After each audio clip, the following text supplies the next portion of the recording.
महात्मानकम् शिवात्मानकम् श्रीरुद्ररूपम् ध्यायेत् शुद्धस्फटिकसङ्काशम् त्रिनेत्रम् पञ्चवक्त्रकम् गङ्गाधरम् दशभुजम् सर्वाभरणभूषितम् नीलग्रीवम् शशाङ्काङ्कम् नागयज्ञोपवेदिनम् व्याघ्रजन्मोत्तरीयम् च वरेण्यमभयप्रदम्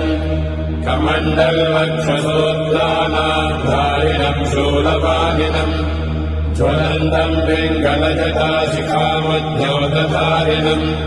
वृषस्कन्धसमारोढम् उमादेहार्थधारिणम् अमृतेनात्मदम् शान्तम् दिव्यभोगसमन्वितम्